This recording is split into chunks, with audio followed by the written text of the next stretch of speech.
अस्सलाम वालेकुम, मैं हूं अब्दुल वली और आप देख रहे हैं मेरे यूट्यूब और फेसबुक चैनल। आज के व्लॉग में भी बहुत सारी खबरें हैं जो आपके सामने रखेंगे। सबसे पहले आपको बताएंगे पाकिस्तान तहरीक इंसाफ ने फिर आखिर मुल्कगीर जलसों का ऐलान कर दिया है। इसका शेड्यूल क्या है वो आपके सामने रखेंगे। इसके अलावा 26 नवंबर को लेकर शेर अब्दुल मरवत साहब ने बहुत बड़ा इंकशाफ किया है कि इमरान खान की रिहाई के हम करीब पहुंच गए थे, लेकिन ऐसी कौन सी वजूहत थी जिसकी वजह से इमरान खान की रिहाई नहीं हो सकी, वो आपके सामने रखेंगे। इसके अलावा तहरीक लब्बैक पर पाबंदी का जो नोटिफिकेशन है वो आज वजारत दाखिला ने जारी कर दिया है। अलीमा खान साहिबा के हवाले से क्या डेवलपमेंट है, खैबर पख्तूनख्वा की काबीना का जो लिस्ट है वो अब किसके पास है और उसके बाद क्या होगा। लेकिन इस पर जाने से पहले जरूर आपसे रिक्वेस्ट होगी, अगर अब तक आपने चैनल सब्सक्राइब नहीं किया है तो जरूर सब्सक्राइब करके अपने दोस्तों के साथ शेयर करें। जिस तरह से तकरीबन पिछले 2 सालों से इस वक्त इमरान खान जेल के अंदर है, पाकिस्तान तहरीक इंसाफ इमरान खान के बगैर आप यूं कह सकते हैं कि मुकम्मल तौर पर जो है वो अधूरी है, कोई फैसले नहीं कर पा रही। जब तक इमरान खान का जेल से कोई ऑर्डर नहीं आता, इमरान खान जब तक किसी को पाबंद नहीं करते किसी काम के लिए, उस वक्त तक पाकिस्तान तहरीक इंसाफ की क़यादत हमें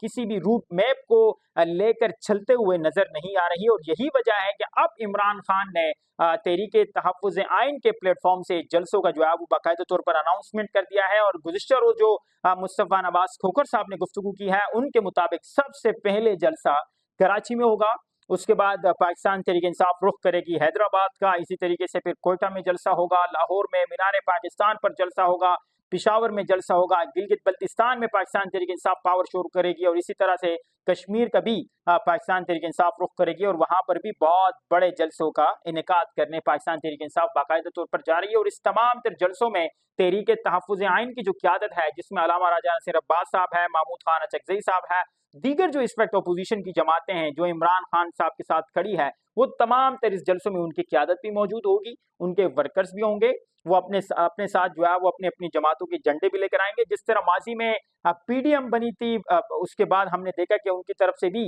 इसी तरह का एक शेड्यूल आया था, कराची में जलसा हुआ था, हैदराबाद में, कोयटा में, ये तमाम तर लोग इसी तरह पब्लिक मोमेंटम माजी में भी बना चुके हैं। और अब उसी को देखते हुए तहरीक तहफ़्फ़ुज़ आइन की जानिब से इस तरह का एक प्रोसेस स्टार्ट कर दिया है। मुस्तफ़ा नवाज खोखर साहब ये फरमा रहे हैं कि इस तरह हमने हुकूमत पर प्रेशर डेवलप करके इमरान खान की रिहाई में अपना किरदार अदा करना है। इसके अलावा जो खैबर पख्तूनख्वा की काबीना है वो इस वक्त नहीं बन रही और तमाम तर जो इस वक्त केपीके के मामलात हैं वो रुके हुए हैं। किसी भी तरह से आप जब तक काबीना किसी चीज की अप्रूवल नहीं देती कोई भी चीज आगे नहीं बढ़ सकती। और यही वजह है सोहेल अफरीदी साहब बजिद है कि मुझे इमरान खान से मिलने दिया जाए ताकि मैं काबीना के नामों की लिस्ट जो है वो उनके सामने रख सकूं और उसके बाद अप्रूवल और खैबर पख्तूनख्वा के जो मामलात रुके हुए हैं वो किसी तरीके से आगे चल सके। खैबर पख्तूनख्वा में इस वक्त जो दहशतगर्दी की लहर है, हसास मामलात चल रहे हैं, लेकिन वफाकी हुकूमत इस चीज को लेकर जो है वो हमें नॉन सीरियस नजर आ रही है। लेकिन जो सीनियर सहाफ़ी अंसार अब्बासी साहब वो ये फरमा रहे हैं कि इस वक्त जो भी खैबर पख्तूनख्वा की काबीना बनेगी सबसे पहले इसकी जो लिस्ट है वो मुराद सईद साहब के पास जाएगी। मुराद सईद साहब जिन नामों की मंजूरी देंगे वही नाम फिर सोहेल अफरीदी साहब जो है वो इमरान खान साहब के सामने रखेंगे और यूं ये जो काबीना है ये इनडायरेक्टली मुराद सईद साहब ही बना रहे हैं, यानी बहुत बड़ा इंकशाफ किया है। वैसे तो ये कहा जा रहा है कि केपी गवर्नमेंट जो है वो इमरान खान की मर्जी के बगैर चल ही नहीं सकती। इस वक्त जो सोहेल अफरीदी साहब है उनके हवाले से भी यही गुफ्तगू है कि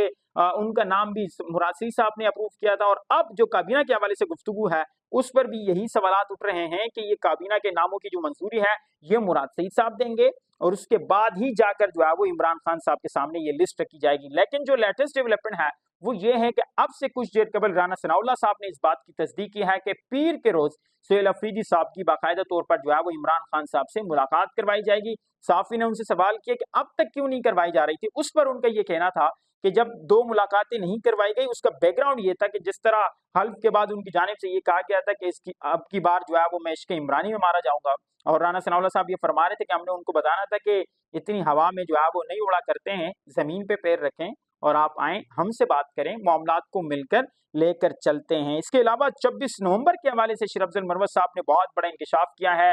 वो ये फरमा रहे हैं कि इमरान खान की रिहाई के हम करीब पहुंच गए थे, बहुत सारे ऐसे मामलात थे जो कि डन हो गए थे। जिस तरह पाकिस्तान तहरीक इंसाफ के वर्कर जिसकी क़यादत बुशरा बीबी साहिबा कर रही थी वो तमाम तर इस्लामाबाद पहुंचे थे और हुकूमत पर हम प्रेशर डेवलप करने में कामयाब हो गए थे। लेकिन उसके बाद मोहसिन नकवी साहब की तरफ से ये ऑफर आई कि हम इमरान खान साहब से एक वीडियो रिकॉर्ड करवा लेते हैं और उसके बाद वो वीडियो पाकिस्तान तहरीक इंसाफ के वर्कर्स के सामने रखेंगे। पाकिस्तान तहरीक इंसाफ के वर्कर से इमरान खान ये मुतालबा करेंगे कि आप तमाम लोग संगजानी में रुक जाएं और उस वक्त तक बैठे रहें जब तक इमरान खान की रिहाई यकीनी नहीं होती है। यानी हुकूमत ने प्रेशर ले लिया था। उसके बाद जब खान साहब के सामने बैरिस्टर गौर साहब जाते हैं रात 9 बजे, उस वक्त उनके पास अपना मोबाइल नहीं होता। फिर जो अडियाला जेल से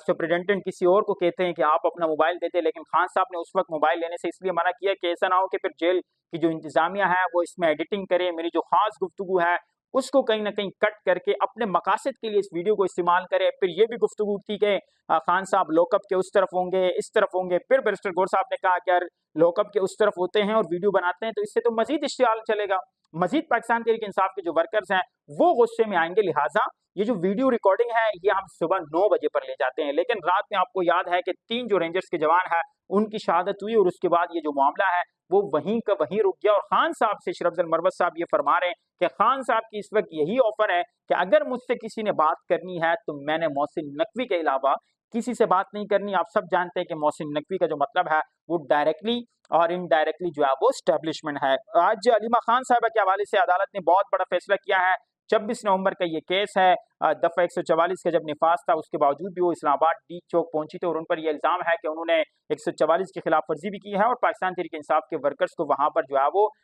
उनको कहा कि आप आएं और तोड़ फोड़ की तरफ जो है वो चले जाएं। बारहा अदालत ने उनको तलब किया लेकिन वो पेश नहीं हुए और आज अदालत ने बाकायदा तौर पर उनका जो पासपोर्ट है, शिनाख्ती कार्ड है वो ब्लॉक कर दिया है और बैंक अकाउंट मुंजविद करने का जो है वो हुक्म दे दिया है। जो टीएलपी पर पाबंदी के हवाले से वफाकी हुकूमत ने फैसला किया था, आज वजारत दाखिला ने उसका बाकायदा तौर पर जो है वो नोटिफिकेशन जारी कर दिया है, जिसके बाद टीएलपी के तमाम तर जो मवाद हैं किसी भी तरीके से उसको मीडिया नशर नहीं कर सकता, कहीं पर भी वो बैनर नहीं लगा सकते, कहीं पर भी वो जलसा जुलूस नहीं कर सकते। यानी इस वक्त तहरीके लब्बैक पाकिस्तान को एक कलअदम जमात की तरह ट्रीट किया जाएगा। और अब वफाकी हुकूमत की जो ये समरी है ये सुप्रीम कोर्ट जाएगी और सुप्रीम कोर्ट से जैसे ही तहरीके लब्बैक तहलील होगी उसके बाद ये मामला इलेक्शन कमीशन के पास जाएगा, क्योंकि जितनी भी सियासी जमातें होती हैं वो इलेक्शन कमीशन के पास रजिस्टर होती है और वहां से उनकी जो रजिस्ट्रेशन है वो भी खत्म हो जाएगी और यूं तहरीके लब्बैक पर एक सियासी जमात के बजाय एक कलअदम जमात होगी। देखते हैं कि क्या डेवलपमेंट आती है, आपके सामने रखेंगे। लेकिन फिलहाल आपसे इजाजत चाहेंगे इस उम्मीद के साथ कि नेक्स्ट व्लॉग तक जरूर आप चैनल को